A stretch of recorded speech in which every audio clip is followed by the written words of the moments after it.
Sorry about that. I didn't want to record the last song because if I did, that's a new song like 1980s or something like that. I'd definitely be breaking copyright laws if I recorded it and put it on YouTube.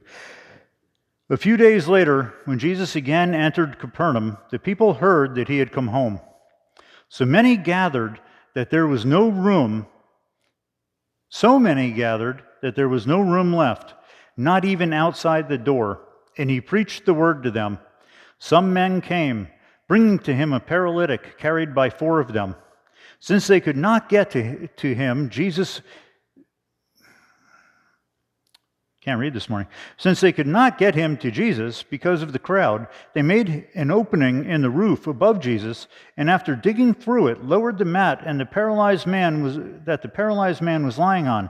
When Jesus saw their faith, he said to the paralytic, "Son, your sins are forgiven." Well, the only way that I'm going to interpret that to answer the question this morning is that, can you imagine if somebody dug a hole through the roof right here and lowered a guy down through it? Or in virtually any other church in the United States today? Guess what? I don't think they'd be trying to heal him. I think they might be trying to see if he can get up and run. There is my interpretation of that. Jesus never addresses that issue. You just made a hole in the ceiling. No, Jesus says, when Jesus saw their faith, he said to the paralytic, your sins are forgiven. Gee, a totally different response than we would expect. Not, why'd you just make a hole in the roof? Now, some teachers of the law were sitting there, thinking to themselves, why does this fellow talk like that? He's blaspheming. Who can forgive sins but God alone? Immediately, Jesus knew in his spirit that this was what they were thinking in their hearts, and he said to them, why are you thinking these things? Which is easier, to say to the paralytic, your sins are forgiven, or to say, get up, take your mat, and walk? But that you may know that the Son of Man has authority on earth to forgive sins, he said to the paralytic, I tell you, get up, take your mat, and go home. He got up, took his mat, and walked out in full view of them all. This amazed everyone, and they praised God, saying, we have never seen anything like this. So instead of condemning this guy and his friends for making a hole in the roof, he says, you're healed. Your sins are forgiven. What a difference in thought. I'm still going on the last couple of weeks, so if you weren't here for the last couple of weeks, it's a difference in how Jesus thought compared to how we think. Once again, Jesus went out beside the lake. A large crowd came to him, and he began to teach them. As he walked along, he saw Levi, son of Alphaeus, sitting at the tax collector's booth. Follow me, Jesus told him, and Levi got up and followed him. Levi was the same as Matthew. A lot of these people they got renamed, so to say. But this is the Matthew as we know the disciple Matthew. While Jesus was having dinner at Levi's house, many tax collectors and sinners were eating with him and his disciples, for there were many who followed him. When the teachers of the law, who were Pharisees, saw him eating with the sinners and tax collectors, they asked to the disciples, why does he eat with tax collectors and sinners? You got to wonder that. It's like, if you see a pastor nowadays sitting out there with the homeless, drug addicts, everything else, it's like, why isn't he in a fancy restaurant eating with the cool people, you know? Why isn't he doing that? Why is he out there with these low people? On hearing this, Jesus said to them, it is not the healthy who need a doctor, but the sick. I have not come to call the righteous, but sinners. Now John's disciples and the Pharisees were fasting. Some people came and asked Jesus, "How is it that John's disciples and the disciples of the Pharisees are fasting, but yours are not?" Jesus answered, "How can the guests of the bridegroom fast while he is with them? They cannot, so long as they have him with them. But the time will come when the bridegroom will be taken from them, and on that day they will fast. No one sews a patch of unshrunk cloth on an old garment. If he does, the new piece will pull away from the old, making the tear worse. And no one pours new wine into old wineskins. If he does, the wine will burst the skins, and both the wine and the wineskins will be ruined. No, he pours new wine into new wineskins." One Sabbath, Jesus was going through the grain fields, and as his disciples walked along, they began to pick some heads of grain. The Pharisees said to him, "Look, why are they doing what is unlawful on the Sabbath?" He answered, "Have you never read what David did when he and his companions were hungry and in need? In the days of Abiathar, the high priest, he entered the house of God and ate the consecrated bread, which is lawful only for priests to eat, and he also gave some to his companions. Then he said to them, 'The Sabbath was made for man, not man for the Sabbath. So the Son of Man is Lord even of the Sabbath.'" So how do I read the Bible? Well, first of all, I have a study Bible. And ever since I've become a Christian, I have used this Bible. Not this particular Bible, because they keep getting worn out. But if you go on to thriftbooks.com, you can keep on buying them. So I just keep on buying the exact same Bible. Sometimes they're hardcover, sometimes they're softcover. I have one leather-bound one. But like for this one, I paid like $8 on thriftbook.com. And I keep buying the same one. Because my mind is not good at remembering a verse. But my mind is very good at remembering what this page looks like and where to find it. So if I go by the same Bible, I can, it clicks. It's the way my mind works. I try to work with my own mind. I can't work with somebody else's mind. But the interesting thing is, the way that this is laid out, since it's a study Bible, is like from here up is Bible. From here down is whoever the dude is that his opinion is written in here. Which sometimes I think his opinion is great, sometimes it's not so great. But the thing is that you can follow, it links things, it makes things easy. So, starting with verse 23, one Sabbath Jesus was going through the grain fields, and his disciples walked along. They began to pick some heads of grain. So you look down here, and if you go to verse 23, pick some heads of grain. There was nothing wrong in the action itself, which comes under the provision of Deuteronomy 23:25. So I get in a rabbit hole. I go to Deuteronomy 23:25. I have a lot of stuff marked right here.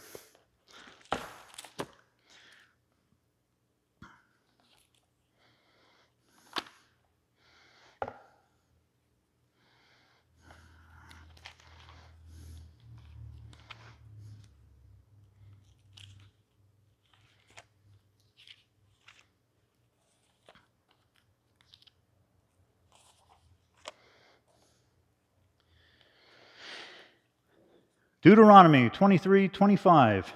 If you enter your neighbor's grain field, you may pick kernels with your hands, but you must not put a sickle to his standing grain. So in other words, what the law is saying is that you can go there, you're walking along their field, you're walking through the field. It's like, it's okay. You want to pick a handful of grain and eat it? Go ahead. It's kind of like walking by a neighbor's house nowadays, and it's like they have an apple tree in their yard. You want to pick an apple? Go ahead and eat it. But you're not supposed to be like, wow, I got food for the next week. Cut, cut, cut, cut. You're not supposed to pick the entire, a quart of apples and then go sell them at the flea market. That's the idea. You want to pick one? You want to pick a handful? Go ahead. But the idea is not to pick as much as you think you can, as much as you want. So it's like, okay, that's cool. You go to verse 24. The Pharisees said to him, "Look, why are they doing what is unlawful on the Sabbath?" What is unlawful? They're allowed to be picking a few bits of grain, but it's the Sabbath. This brings apart a different concept here now. So you go down here and you take a look at what is unlawful on the Sabbath. According to Jewish tradition in the Mishnah, harvesting, which is what Jesus' disciples technically were doing, was forbidden on the Sabbath. See Exodus 34:21. So you can go back here.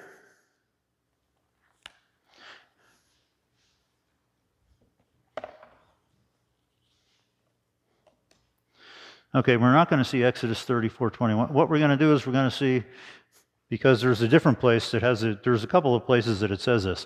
But another place that says it is, like I say, I get in the rabbit holes and I get all over the place. Exodus 20:8-11. Remember the Sabbath day by keeping it holy. 6 days you shall labor and do all your work. But the seventh day is a Sabbath to the Lord your God. On it you shall not do any work, neither you, nor your son or daughter, nor your manservant or maidservant, nor your animals, nor the alien within your gates. For in 6 days the Lord made the heavens and the earth, the sea, and all that is in them, but he rested on the seventh day. Therefore the Lord blessed the Sabbath day and made it holy. And what happened there was that the Pharisees decided no work at all.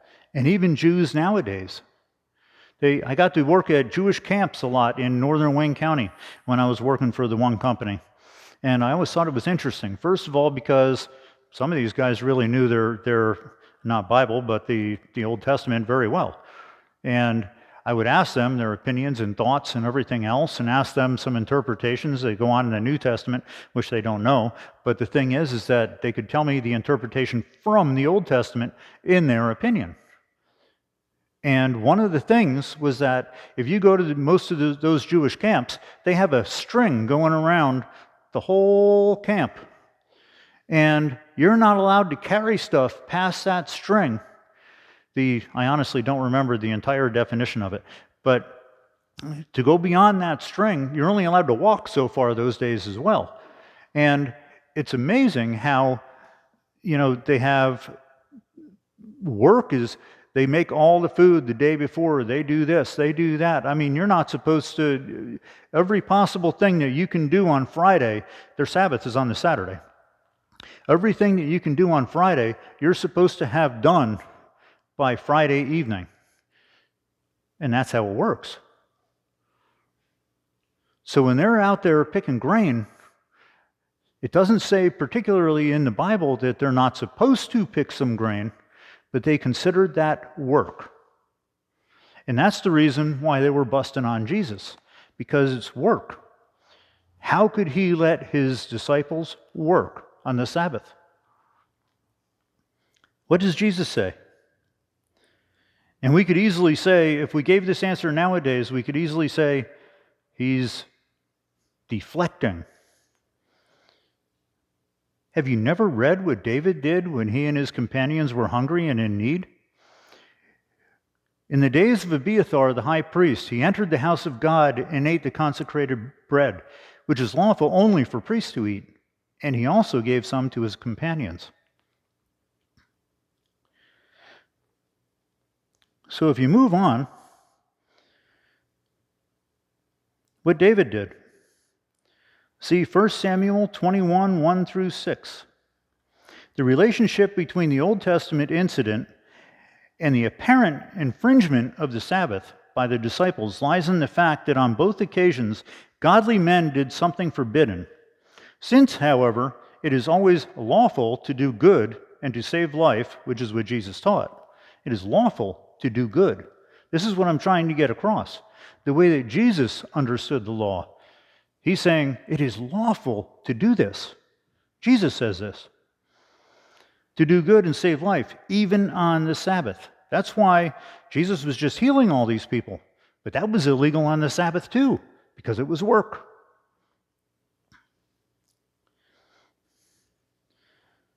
Both David and the disciples were within the spirit of the law. It's the spirit of the law. That's what I'm trying to get everybody to understand. The spirit of the law. To do good, to do right. This is the idea. Not to say, this verse says this. So it says, see 1 Samuel 21, 1 through 6. So guess what?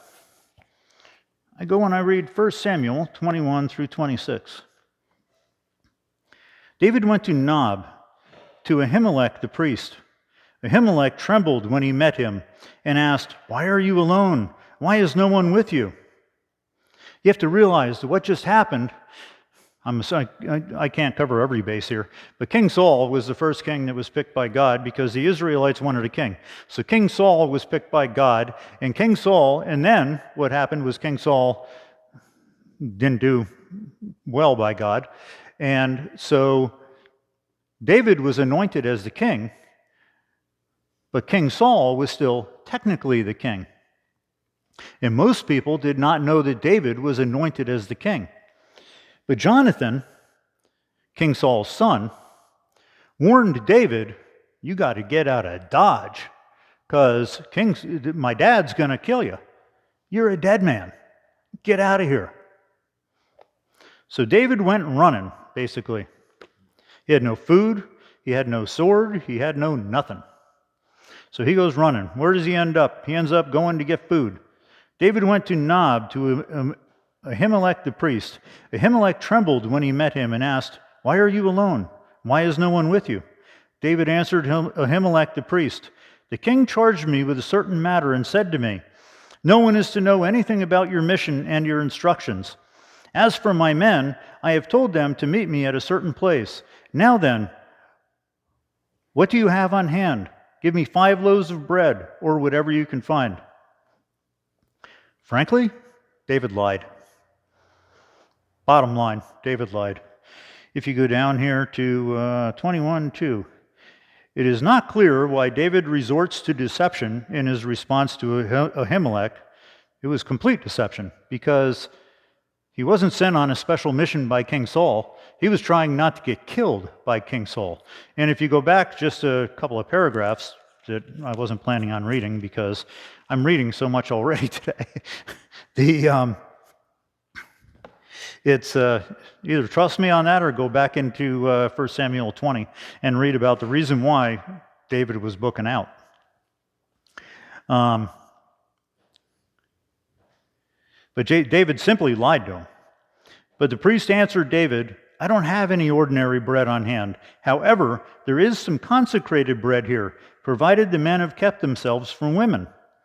However, the consecrated bread was only supposed to be eaten by the priests. It wasn't supposed to be eaten by anybody else. This is the reason why Jesus referred to it when he was talking about his disciples eating the grain. David replied, indeed, women have been kept from us as usual. Whenever I set out, the men's things are holy, even on missions that are not holy. How much more so today? So the priest gave him the consecrated bread, since there was no bread there except the bread of the presence that had been removed from before the Lord and replaced by hot bread on the day it was taken away. They made new bread, and they took the old bread away, and the priests were supposed to eat the old bread. This was the idea. And I'll keep on reading just because this makes out the point that he even left without a sword. Now one of Saul's servants was there that day, detained before the Lord. He was Doeg the Edomite, Saul's head shepherd. David asked Ahimelech, don't you have a spear or a sword here? I haven't brought my sword or any other weapon, because the king's business was urgent. The priest replied, the sword of Goliath, the Philistine, whom you killed in the valley of Elah, is here. It is wrapped in a cloth behind the ephod. If you want it, take it. There is no sword here but that one. David said, there is none like it. Give it to me. And then, here's another rabbit hole I got down.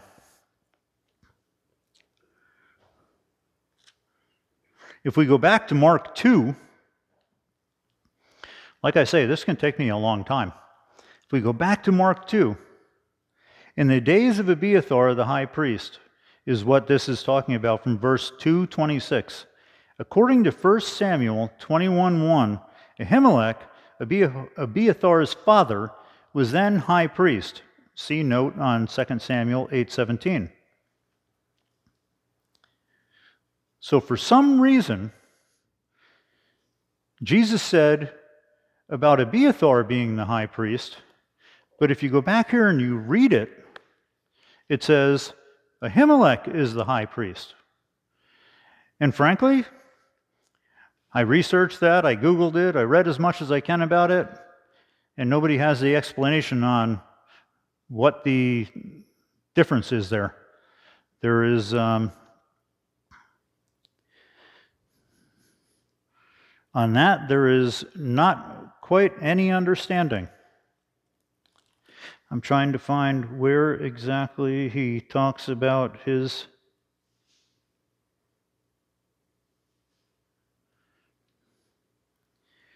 But there is no understanding on that. On why Jesus said Abiathar the high priest, but if you go back into 1 Samuel, it talks about Ahimelech being the high priest, and that's not the only time he was mentioned. And then it says to check out 2 Samuel 8:17. So I go to 2 Samuel 8:17. And here it talks about, starting at 15, David reigned over all Israel, doing what was just and right for all his people. Joab, son of Zeruiah, no idea how to pronounce that, was over the army. Jehoshaphat, son of Ahulai, was recorder. Zadok, son of Ahitub, and Ahimelech, son of Abiathar, were priests. And apparently that is something that we don't understand either, because from all the rest of 1 Samuel and 2 Samuel, we understand that Abiathar was the son of Ahimelech. But for some reason here, it says that Ahimelech is the son of Abiathar. And as far as the study guide goes, it says Ahimelech, son of Abiathar. It appears that a copyist error may have occurred here, repeated in 1 Chronicles 24, verse 3, verse 6, and verse 31. So it happened 4 times in which these two names have been transposed. Abiathar is referred to as son of Ahimelech in 1 Samuel 22:20. While it is true that the Abiathar of 1 Samuel 22:20 could have had a son named Ahimelech after his grandfather, such a person does not appear elsewhere in the narratives of Samuel and Kings as a colleague of Zadok. But Abiathar consistently does, and it gives an entire list through the Samuels and 1 Kings, in which verses this is. Abiathar was a descendant of Aaron through Ithamar, 1 Chronicles 24:3. In the line of Eli, see notes on 1 Samuel 2:31-33. So what is my point of all that? My point is, this is how I read the Bible. I tried to understand based on the Bible, based on chasing rabbit trails. I've heard pastors say, don't chase rabbit trails. But the rabbit trails are where you learn, in my opinion. The rabbit trails are, you can read this and you can say, I see how that connects. I see how this goes together. And here's the key words, as per the Bible. That's the key words, as per the Bible. Not as per, Doug understands it. As per the Bible. Can I tell you why Jesus said in the days of Abiathar, and then you go back to 1 Samuel and it says Ahimelech? I can't tell you the answer to that. I can't tell you why It says Ahimelech is the son of Abiathar in 4 different places, where in other places it says the direct opposite. I can't tell you to that. But my point is, to me, that's an irrelevancy. What the point is when we go all the way back to Mark 2,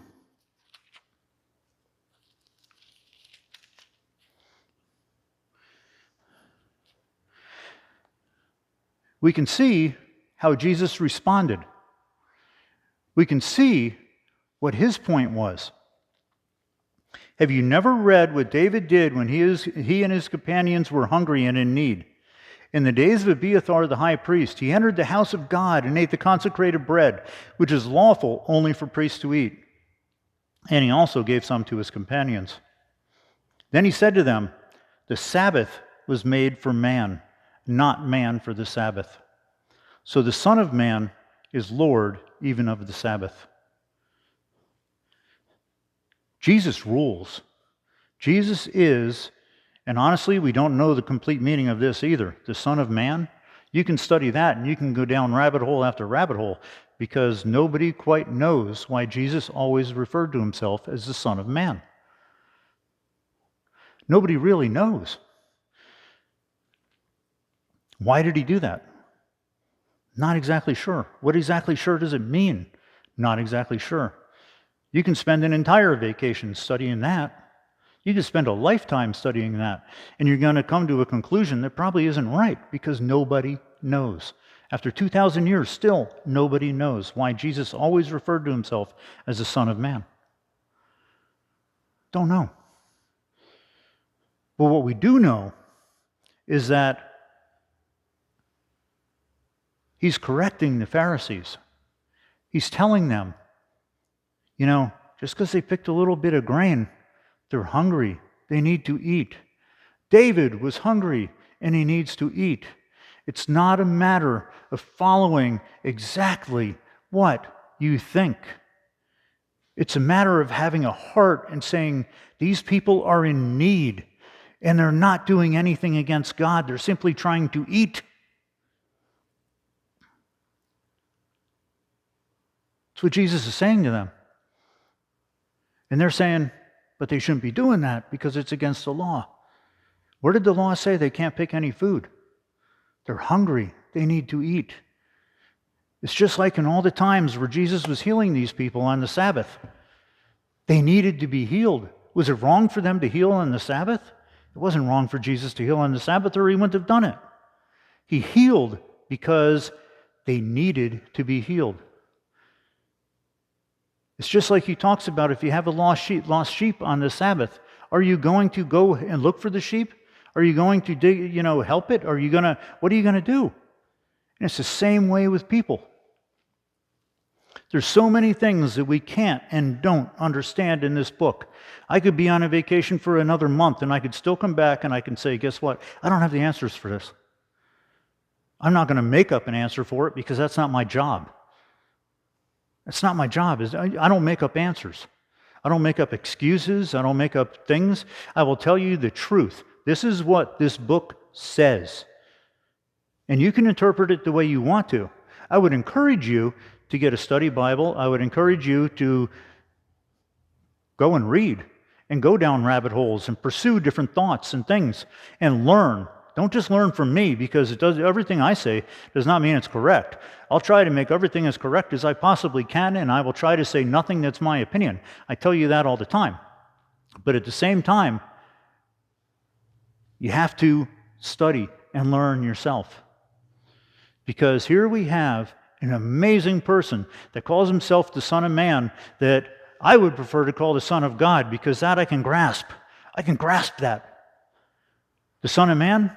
Nobody really, we can come up with theories and everything else, but nobody really knows why that was his preferred thing. The Son of God, he also calls himself that. And guess what? That I can grasp easy. And that's what we need to grasp. And we need to look at the realities. We need to go down these rabbit holes. We need to look at this is what the book says. I don't care if you're the most popular pastor in the United States or the world, or if you were Spurgeon or whoever. Don't matter to me. We need to look at what this book says. And if you don't agree with it, too bad. Because there's so much that is said in this book that modern Christianity does not necessarily agree with. It's just like we say, the Jews added this and added that, and they added so many different things to to what you were not allowed to do on a Sunday or a Saturday, the Sabbath. And it's like, they did. But then when you start reading the book, it's like, where does it say about this in that book? It doesn't. But Christianity grasps it. Where does it say about this in that book? It really doesn't. But Christianity grasps it. We grasp at things the same way the Jews did because we want to understand it in our little heads. And I don't care how smart any of us are, that we have little heads. We are nothing compared to God. Nothing. That's why we have to study Jesus. We have to understand his understandings. Next week, I can tell you now, I have to get done quickly. Next week, we're going to look at Rahab. It's not even Jesus interpreting the Bible. It is Rahab. And I'll drop some interesting things, and I'm not going to tell you where to find it. The story of Rahab, real quick. If you look in one part of the Bible, it tells you, don't even bring a female prostitute or a male prostitute's money because God doesn't want it, because he thinks that the people are detestable. Long story short, I'm not even going to tell you. What did Rahab end up as? What did she end up as? If you don't know already, we'll find out next week. Rahab, an incredible story. And yet there's parts of the Bible that she is detestable to God. And yet, she became one of the most important people in a lineage. It's amazing. Truly amazing. Next week we'll talk about that. Hopefully, you're interested in studying it and going down a bazillion rabbit holes and finding where the prostitutes are determined to be detestable to God. She apparently was not detestable to God. And if we could sing one of my favorite songs ever, I'll Fly Away.